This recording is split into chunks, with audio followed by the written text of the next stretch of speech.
So we come to the fifth move of this form, based on the 8 brocades movements, but not specifically traditionally the actual 8 brocades, okay, not the traditional Qigong sequence.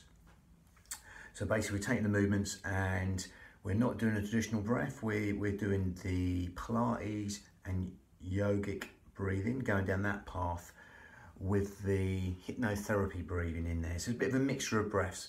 Again, it's just movement linked to breath. See what you get out of it. If you don't bother. But again, that's all I'm doing. So based on the 8 brocades, and then we've got 18 form Qigong sequence, and then there's a 9 form. So basically 35 moves altogether. That's all it is. 3 forms stuck together. You don't have to worry about that. You can do these segmentally or in the order I've put. Again, I put it in brackets, 35, and what move it is, optional. I'm going to go really into the breathing with, again, just skim over the movement. So I've gone traditionally into the specific Qigong or Qigong, whatever you want to call it, traditional forms on other videos. So with that, this one is called Bending Over to Wag the Tail to Calm Heart Fire, Xinhua, Heart Fire, or Swing Head and Tail to Eliminate Heart Fire. It doesn't matter. Snakehead, swing tail for sure. Again, it varies in different forms. Again, there's over 40,000 different Qigong or Qigong forms. So again, they will vary and be slightly similar in different names. So again, I digress there. Let's go straight into the breathing. That's what we're going to mainly, specifically go on. So you're going to zip up pelvic floor, scoop out your abdominals in the traditional Pilates way, okay? And again, the way to explain the pelvic floor, if you get your thumb along the B line, bikini line, belt line from the hips, okay? You put that along there, and just be aware that line is the end of the pelvic floor, which links onto the corset muscle 3 layers deep, which is all segmentally stabilising your spine. So as you zip up pelvic floor, the corset goes on and vice versa, okay? They go together anyway. You can't do one without the other. Zip up pelvic floor, scoop out your abdominals, okay? And as you do that, we briefly run over the Pilates breath. 2 middle fingers touching underneath the xiphoid process, the sternum, the breastbone. Palms on the lower lobes of lungs, okay? As you keep the shoulders down, as you still zip up pelvic floor, scoop out your abdominals, and breathe in through the nose, and exhale through pursed lips. That'll naturally help these 2 middle fingers slightly part and come back to touch each other. Just adding width to the lungs and length to the out breath as you exhale through pursed lips, as if you're blowing out a candle through pursed lips. Okay, that will naturally also help you zip up pelvic floor and scoop out your abdominals without even trying or try not to try. If you remember that B line here, if you think of a cough or a sneeze, as you see, everything comes in naturally. So with that exhale, as you exhale through pursed lips, that will naturally help you even furthermore zip up pelvic floor and scoop out your abdominals without even trying or try not to try. Lovely. So as you carry on doing that, follow the journey all the way in through the nose and exhale through pursed lips as you zip up pelvic floor and scoop out your abdominals and take the navels towards the spine. You will naturally feel that breath going low and deep to these lower lobes of lungs. Then fingers are just move like seaweed on the bottom seabed to the sides and back.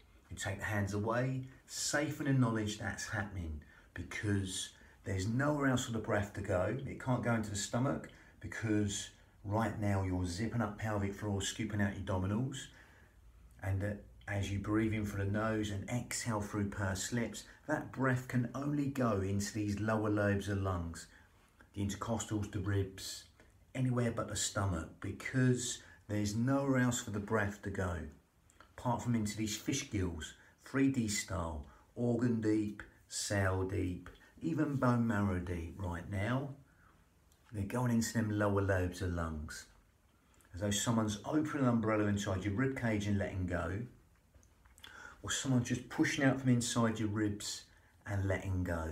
Just adding width to the lungs and length to the out breath. That lovely, free, expansive breath. Just coming in organ deep, cell deep, even bone marrow deep, into these lower lobes of lungs, intercostals, the ribs, anywhere but the stomach. Lovely. That's what we call lateral thoracic breathing in Pilates.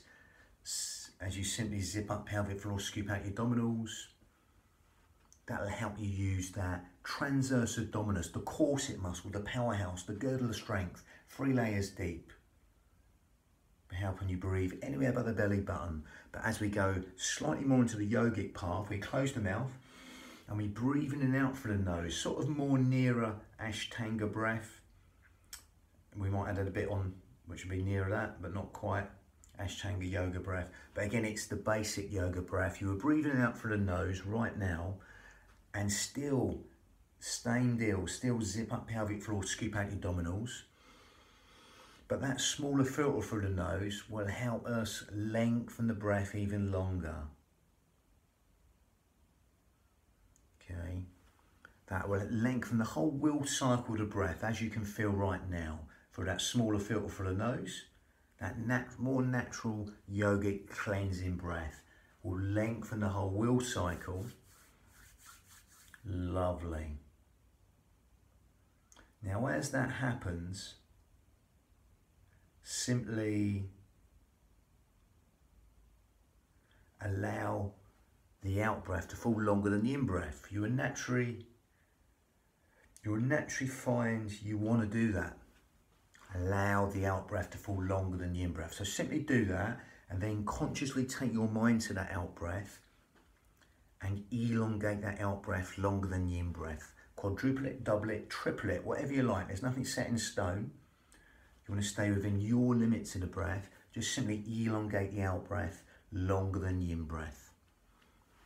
Okay, not force anything. Again, if you was to count, everyone's count will be different. Someone will naturally elongate the out breath longer than others.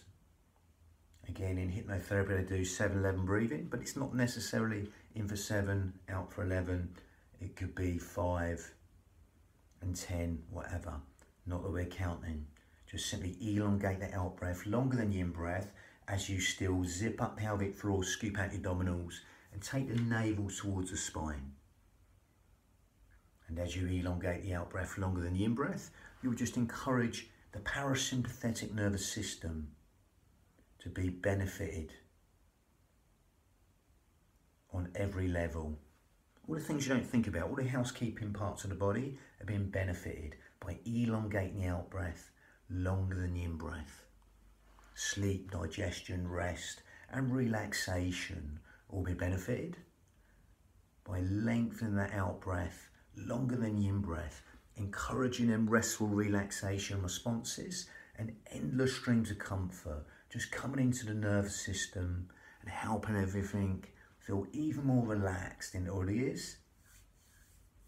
Lovely. Just be aware of the sound of the breath, the feel of the breath, as it weaves that tapestry of relaxation in every single organ, cell, sinew of the body. Cellular communications improved, organ function, etc. All being benefited. All the things you don't think about, even that lovely health, rest and renewal in the body being benefited by allowing that simplicity to simply elongate the out breath longer than the in breath. Now again, that's more than adequate. We got everything in there in that breath. If you want to, and you can, advance it, the yogic breath, then we go to Ujjayi breath, victorious breath in Sanskrit.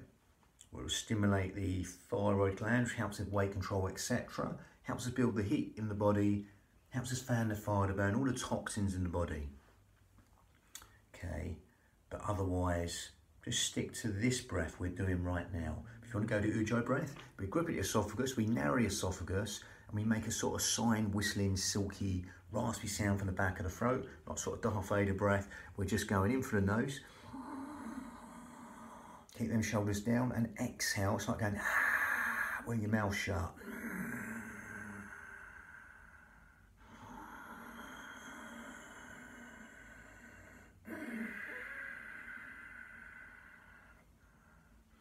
And again, that will lengthen the whole wheel cycle of the breath longer, especially the out breath. We're still lengthening. And it'll give the mind something to focus on even more with a sound, okay, within the breath. Now we're going to link this to vinyasa with ujjayi breath or not, doesn't matter. Okay, vinyasa, it's a nice motion. We're working with the vertebrae. We're breathing with the pattern of the spine in this one. Doing this the Pilates way. Again, Qigong sometimes does it slightly different. Again, you can do it either way. That just proves. Okay, so again, let's not get caught up in that. So we're going to zip up pelvic floor, scoop out your abdominals, and simply link this to motion. We're going to breathe with the spine. Spine naturally does this in everyday life with micro movements, mini movements. So we're going to breathe with the spine in the Pilates manner. Zip up pelvic floor, scoop out your abdominals, recruit that primal pattern of the body. Okay, again, elongate the exhale longer than the in breath, or the action on the out breath lengthen. So from here, only go in as deep as you like. If you want to go in with a squat, you can do. We go slightly wider than a squat, but I would go no further than knees and my toes. Stick to the Iyengar yoga alignment principles, okay? So from here, or stay up high. So again, from here, I would push in here. That causes a little bit of traction in the spine, optional, okay? Again, from here, the shoulders will be up here, so they're going to drop in a minute. We're going to breathe in, have a little bit of a pivot this foot to save the knee, and we're going to breathe in here. We're going to exhale to centre here. Okay, push in, cause a bit of traction if you like. I find that just lengthens the spine up to the crown, and then we breathe in here. The shoulders will be here, so allow them to drop. We're not hyperextended the back, keep the back neutral, gather in, keep that corset on for support. Exhale long here as you push down. Really push in, feel the tailbone coming away from the crown on that elongated exhale. Then make it sharper here. Okay, gather in, shoulders drop down. Exhale long here, really empty that exhale long. Shoulders will come up, but they're going to drop in a minute, but push down to the thighs. Okay, that really open out the vertebrae and the spaces between the vertebrae. When you breathe in, come up, like a wave of relaxation. Just working with the vertebrae. And exhale long here. If you want to go in deeper, you can go deeper. I would have the feet slightly out in sort of sumo style, horse riding stance, but not completely out, Charlie Chaplin style, okay, with the feet. But again, if you want to stay up high, you can do. Gather in, zip up and hollow, and just work with the bones. Think with the vertebrae, stacking, then unstacking to here. Then they're going to build up, shoulders over hips, head over shoulders. Gather in, zip up and hollow, lengthen up for the crown. Think with the bones, talk with the bones, ravel and unravel, and just stack them Lego bricks, then books, then vertebrae, then unstack them Lego bricks, then books, then vertebrae, and just keep that rolling. Okay, thinking and talking with the bones, raveling and unraveling, winding and unwinding, wrapping and unwrapping from one move to the next, making that dynamic whole, allowing the shoulders just to melt over hips, head over shoulders. So if that trickle of water is just running down the spine and dispersing, mounting the shoulders over hips, head over shoulders. Okay, you'll find that lovely soft feed between the shoulder blades. So if there's a trickle of water just round down the back and dispersed, mount the shoulders over hips, head over shoulders. Lovely. So that was number 5. We got 2 hands climb the back to strengthen the kidneys next, number 6. That was number 5, snake head swing tail, bang.